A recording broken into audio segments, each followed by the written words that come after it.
guys, my name is Mrs. Berger and I am the new Library Media Specialist here at DMS. I am so excited to be joining Discovery and getting to know all of you guys.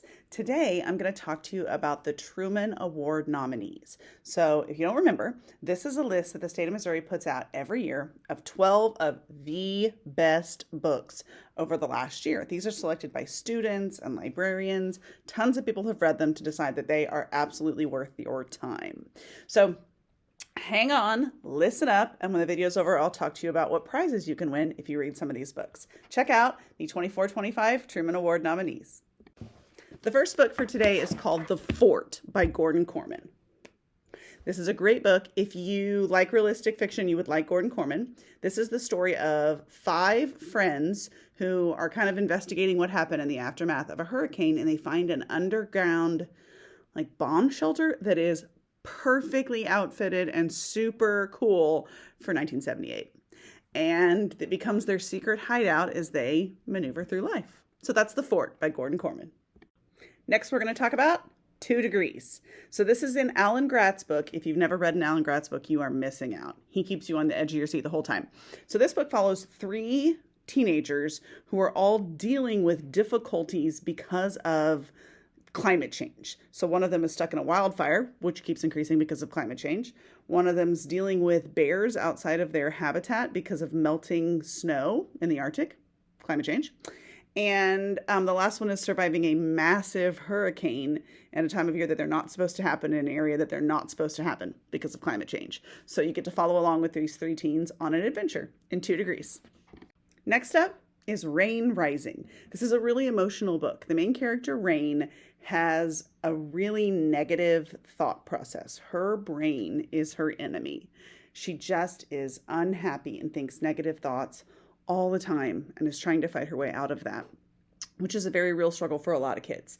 When her brother is the victim of a violent attack on students, she feels even more inferior. She has this never-ending list of reasons she's not good enough. Like her skin is too dark. She's not skinny enough.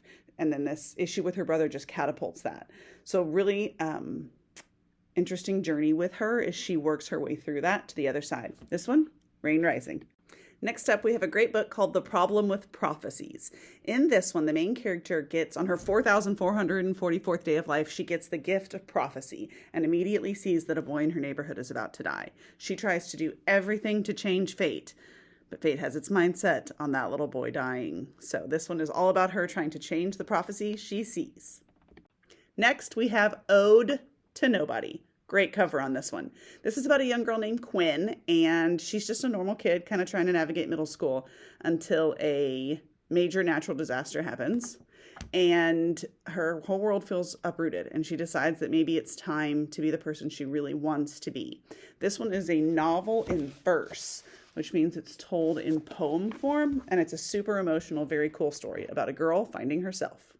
Next up, The Last Hope of Hopetown. This one has Stranger Things vibes.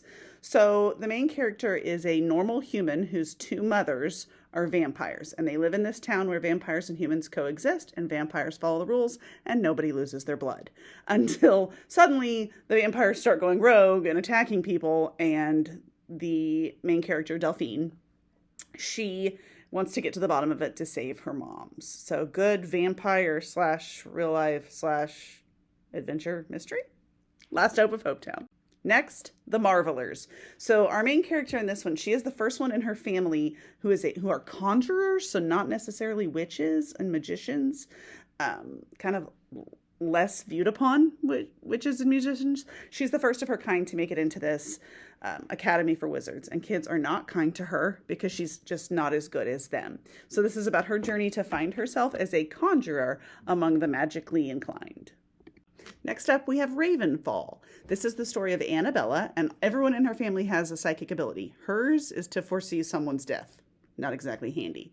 When a strange boy trying to solve a mystery shows up at her family's inn, she can't help but get involved figuring it out to see if maybe her skill can be a little bit more useful. Ravenfall. So I'm not supposed to have favorites, but this next one was a favorite of mine this summer. This one's called Dinged. It's about a boy whose dad was a professional football player and is starting to show signs of CTE, which is the brain condition that happens with getting hit over and over and over again. in football, and his dad's mental ability is starting to decline, just as the main character, his name's Caleb, is rising in his football career. And he's left with a lot of issues trying to figure out, is he going to continue playing the game he loves and risk the health issues his father has? Or is he going to walk away? This book is told through text messages and news articles. It's got a lot of interesting ways of telling the story in it. And this one hit close to home for me because I have a high school football player at my house, my son. So check out Dinged. For our next book, we have a really famous author, Gordon Corman. This is his new book, The Switch. So in this one, our main character, Henry, wakes up the day after his 13th birthday and the power grid is down. There's no internet, there's no nothing, and he can't find his dad. He heads out on his own and tries to find a way to survive in this kind of like end of the world scenario. Great book, great ending, super quick read. This one is called Air, and it features our main character, Emmy. She is wheelchair bound, and she wants to compete in the wheelchair motocross. And so she's trying to get a new ramp built that could really help her work on that when an accident happens and her school decides she needs a full-time aide. Suddenly, she goes from being independent to being followed around every day, and she's kind of feeling like she doesn't have control anymore. Really great story about a girl learning to speak for herself through her struggles. This one's Air. This one is called Undercover Latina, and it's the story of a girl whose family works with a kind of an undercover organization helping people of color. But she has to go undercover as a straight-haired Caucasian girl to befriend the son of a white supremacist. Super crazy plot here as she tries to save the lives of some people her family works with. Undercover Latina. So that was this year's Truman Award nominee books for 6th, 7th, and 8th graders. But keep in mind that there's also a section in the library for the Denny O'Neil books, which are popular graphic novels, the Dogwood books, which are nonfiction, and the Mark Twain nominee books, which are for 4th, 5th, and 6th graders. I'm going to preview a couple of those for you next. I only have time today to talk to you about 4 Mark Twains. So the first one is Thirst. This one is about a girl and her family growing up in the slums of Mumbai. That is an area in India that is very poor. And though they are surrounded by salt water, they have very limited access to fresh water for drinking.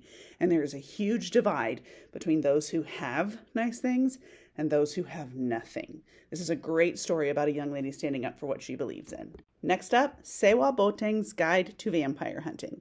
This young lady works with her parents to find Ajays, which are kind of evil, mythical, magical creatures, trap them, and take them down. And her life is very crazy because her parents have to leave, and she feels like she's stuck kind of fighting them alone, trying to be a normal kid. Love this book. Lots of action, adventure, and really cool culture. Our next one is called Girl in the Lake, and this one has a creepy cover. The main character's name is Celeste, and she is not interested in getting in the lake when she goes to visit her grandparents for the summer. And they are very much want her to get into that lake so that they can be sure she knows how to swim. But she's avoiding it, and she's trying to hang out with her cousins until weird, unexplained things start happening. And suddenly there's a face that is very terrifying looking back at her in the bathroom mirror. This one is The Girl in the Lake.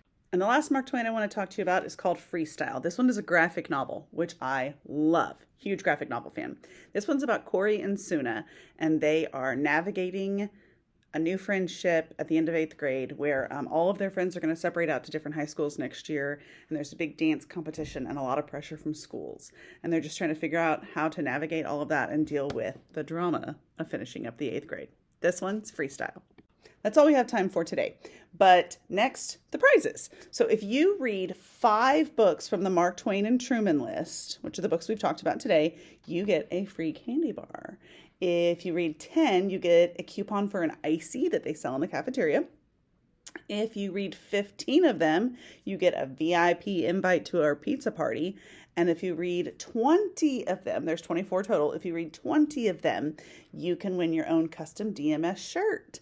So lots of fun reasons to get out and read these books. Also, if you read 4 off of either of the lists, you get to vote in March for your favorite for one of the only awards in the country voted on only by kids. So lots of reasons to come check out these books. If you come by and they're not in, let's help you put them on hold.